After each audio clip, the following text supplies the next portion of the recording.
Greetings to all. Today is a significant day in the pro day scene, with a special focus on LSU, Ohio State, and Boise State. We will discuss some of the most relevant news from the NFL draft and analyze prospects that could attract the interest of teams from these events. Among the key names are Ashton Gentry from Boise State, Will Campbell, who stood out at LSU, and several athletes from Ohio State, who are showcasing their talents to the teams this afternoon.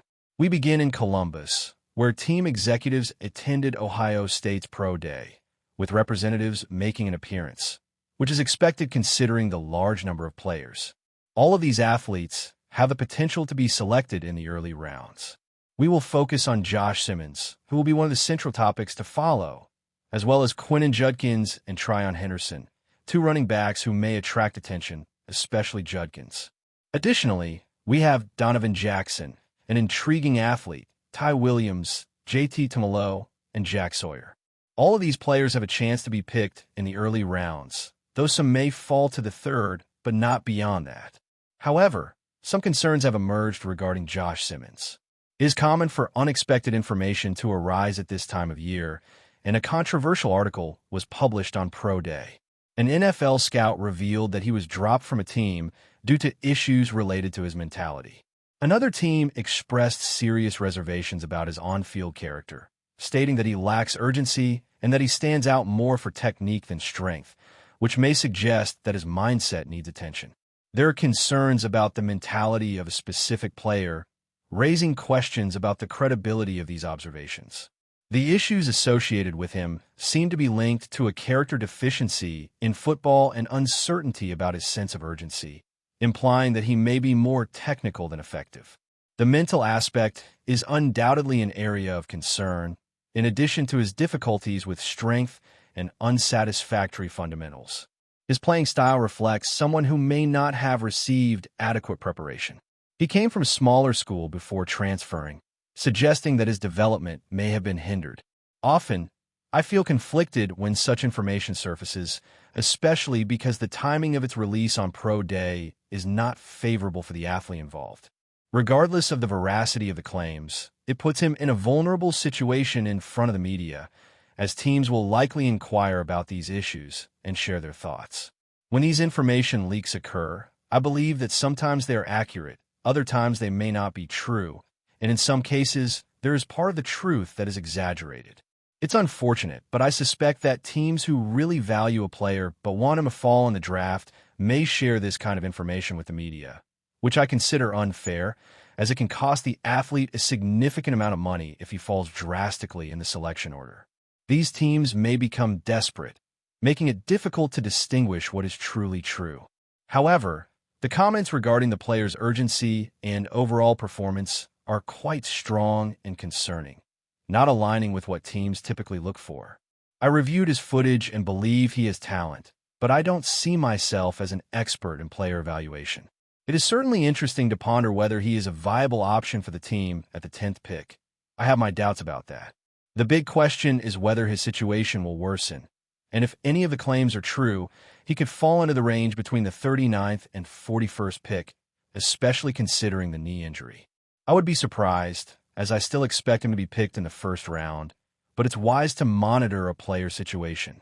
Additionally, there was a notable incident involving an Ohio State defender who had a slip-up during a 40-yard dash test, raising concerns about his knee health. After the event, he commented on what happened, stating that he was fine, just dealing with a mild cramp at the end, nothing serious. He mentioned that he would run between 48 and 49 seconds while weighing 329 pounds, although it's unclear if this is true. It is expected that if his words are accepted as true, there won't be a significant issue with no damage. Of course, teams will conduct a medical evaluation when inviting him to the top 30 visits, but he could be a potential pick for the second day for a team, which seems feasible. Several athletes, including Judkins and Henderson, participated in more demanding tests at the combine, particularly in timed activities, so there isn't much more to draw from this other than observing how these athletes interact with their teammates. By the way, someone asked why the team didn't attend a certain player's test day. The main figures were absent because Ohio State has 8 athletes who could be picked in the first 2 rounds, along with some who could be selected on the third day. The player in question is the only one from Boise State, and it is already known that he will be called for a top 30 visit. It wouldn't be practical to invite all 8 players for such a visit, as it's much more efficient for evaluators to analyze them all at once rather than traveling to Boise and missing Ohio State's test day. This answers that question. Now, let's analyze a specific prospect, as he's become one of the most debated figures in this draft. The length of his arm and wingspan have raised questions about his ability to play as a tackle or if he fits better as a guard. If you'd like to show your support and explore daily content about the Bears, along with a new mock draft, let's delve into the issue of Campbell. This athlete has generated considerable debate, being one of the main candidates in this draft. The discussion surrounding the length of his arms and his wingspan have sparked questions about his suitability to play tackle or guard in the NFL. An interesting pattern emerged regarding some offensive linemen during this draft cycle, especially at the NFL Combine, where for certain players, the measurements of their arm length appeared a quarter to half an inch shorter than those recorded at the pro days. It's worth noting that the measurements of Campbell and other athletes at these pro days are taken by NFL scouts who have no ties to LSU. So this is not a situation where LSU is manipulating numbers in Campbell's favor. This is intriguing because when reviewing the pro day measurements, Campbell's arms were measured at 33 inches and his wingspan at 77 inches, actually an eighth of an inch shorter than what was recorded at the Combine, where his wingspan was already considered short. At the Combine, his arm length was measured at 32 5/8 inches, resulting in an increase of 38 inches. The implications of this are still unclear. Campbell addressed this issue later, expressing his opinions assertively, stating that for 2 years, no one had measurements about him, and his performance had never been commented on. He expressed frustration that suddenly, arm length is being used as a criterion to evaluate his abilities, calling it absurd. He highlighted that the people making decisions in the NFL don't actually care about these details, implying that those doing the evaluations aren't coaches by accident. As for the opinions of those who seem to take this issue seriously, it is interesting to hear from Campbell that he identifies as a left tackle, showing openness to playing other positions, although he is confident he can play left tackle. This stance is admirable. However, it is essential to note that decision-makers may not share the same view. It could be that the people he spoke with gave him confidence, telling him they have no concerns about his ability to play tackle, which is a positive point. However, I can guarantee that this view is not unanimous among all teams in the league. There are certainly ongoing discussions, particularly among teams with picks in the top 10, and it's likely that within the Bears organization, there are conversations about his true ability to play tackle. This remains a crucial issue for the Bears. The possibility of playing tackle is undoubtedly an interesting option, but I can say that this idea is not shared by all teams in the league. Dialogues are ongoing, particularly among those selecting in the top 10 picks, and it's likely that within the Bears organization, discussions are taking place about whether this player can truly play tackle. This is the primary question for the Bears. If they believe he can fill the left tackle role, it means conversations with professionals conducting these evaluations. If these professionals are confident that he can play in that position, then he becomes an exceptional pick at the 10th spot, as the available talent is truly impressive. He is a remarkable athlete, has good mobility, protects the pass well, and is effective in run blocking. On the other hand, if they believe the arm length is a real impediment, his draft position will need to be reevaluated, even though I advocate prioritizing the best player available. It is crucial to keep in mind the state of the offensive line this year and for the future.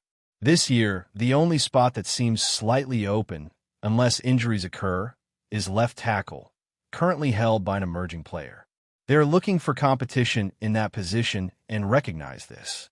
As for the other 4 positions, ideally, it would be great for the starters from left guard to right tackle to remain together for at least 2 years or more.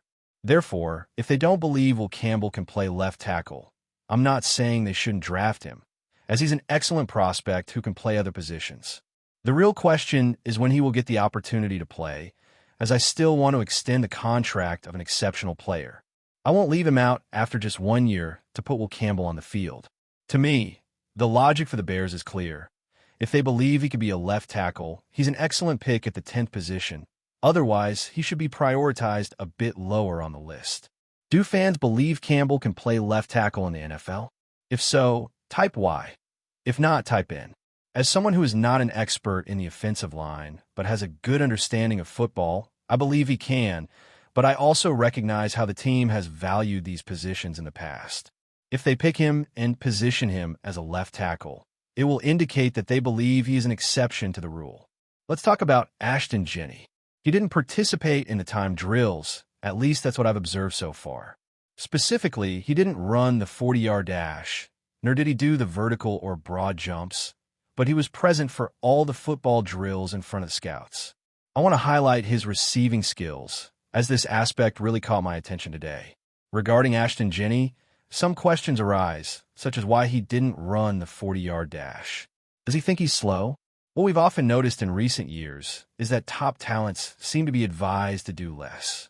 For example, we saw a player who didn't spend 2 months preparing for the 40-yard dash. Instead, he focused on improving his football skills, saying that if his tape wasn't impressive enough, that wouldn't be an issue. It seems there is a group of athletes who have enough confidence in the draft process, which, although it may cost them a position or two, Ashton Gentry, along with his agent who probably advised him, decided to prioritize training to become an NFL running back rather than focusing on the 40-yard dash. I must admit that I'm a bit disappointed. I would have liked to see what time he could reach in that event.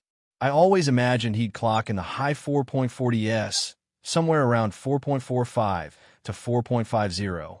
He mentioned in a major event that he believed he could run in the low 4.40s, so that remains uncertain. He might not be the fastest player, but he has enough speed based on what I've seen in his highlight reel. However, this decision doesn't change my perception of him.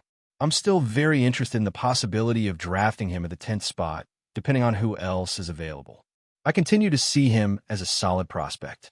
One aspect that truly impressed me today was his ability to showcase his hands while running routes.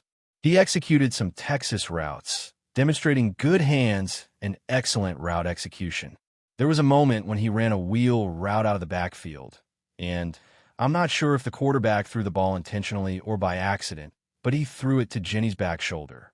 Gentry, standing at 5 feet 9 inches, skillfully turned his hips to catch the ball, held onto it firmly, and kept going. An athlete made a brief trajectory when breaking from the line of scrimmage, and I'm unsure if the quarterback did this deliberately or by chance, but he threw the ball to the opposite shoulder.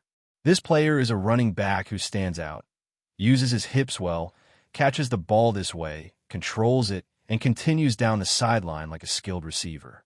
I believe this aspect of his game is somewhat underrated because in the 2023 season, he showed how efficient he can be with 43 receptions, averaging 13 yards per reception, which is impressive for a running back. He also recorded 5 touchdowns, proving he's not just an athlete for simple plays. He has the ability to run routes out of the backfield. I'm not claiming that he reaches the same level as other big names, but he can certainly be utilized in various ways in the passing game. It's unlikely he'll be lined up as a slot receiver, but he could catch passes 4 to 6 times a game this season. Clearly, he had a high number of carries, totaling 374 attempts, which limited his chances to catch passes as the team relied heavily on him as a runner. However, he is fully capable of contributing in the passing game. This was evident in the 2023 season and once again today when he demonstrated his receiving skills and movement. He is much more than just a simple running back. To me, it seemed that the strategy on this evaluation day was clearly centered on football drills and receiving, reminding teams that he is a complete player, and I believe he met those expectations. I'm not concerned about his performance in the 40-yard dash. It wasn't something that would result in an exceptional time.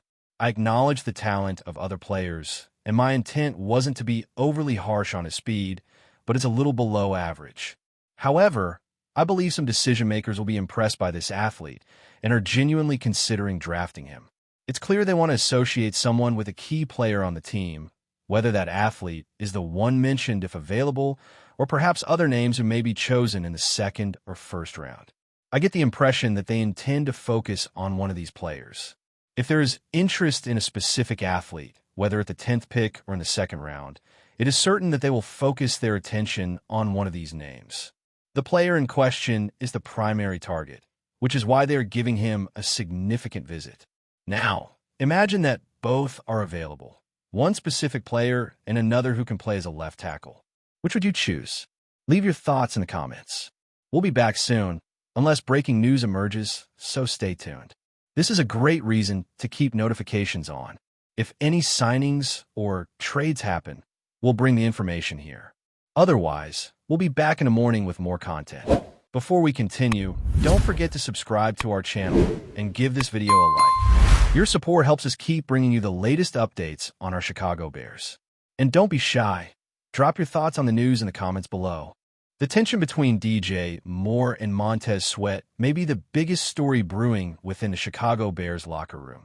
A leaked video, surfacing just days ago, shows Moore storming out of a team meeting after an exchange with Sweat, leaving fans to wonder, is Moore really refusing to play alongside his teammate?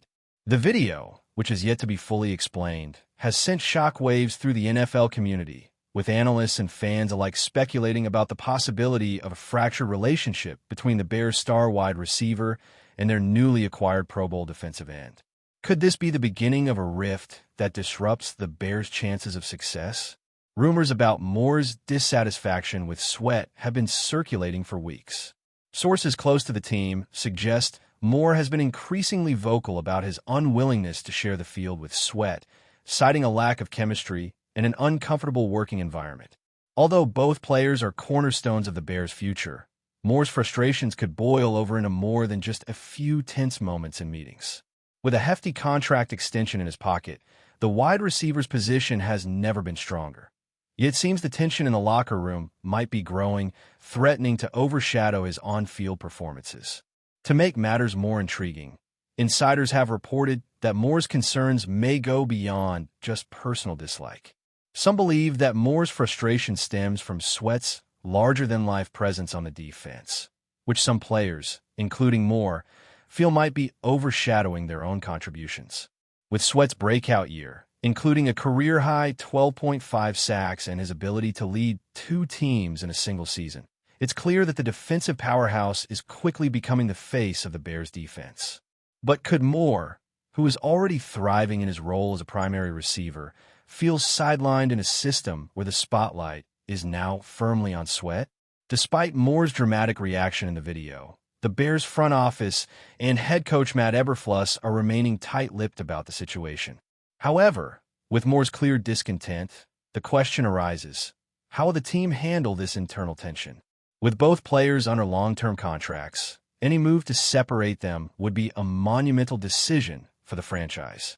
Could the Bears find a way to patch things up before the season begins? Or will Moore's reported refusal to play alongside Sweat be the start of a major roster shakeup? As the days go by, speculation only intensifies. Fans are left waiting for an official statement from the Bears, but the unanswered questions loom large. Was Moore's exit from the meeting truly a sign of deeper unrest? How will the Bears balance the egos of their most prominent players? As more details slowly drip out, one thing is clear. The situation between DJ Moore and Montez Sweat is far from over, and it could reshape the trajectory of the Bears' season in ways no one could have anticipated. That's it for this update. If you enjoyed the video and want to stay updated with exclusive news about our Chicago Bears, be sure to subscribe to our channel and hit that like button. We can't wait to hear your thoughts in the comments. See you in the next video.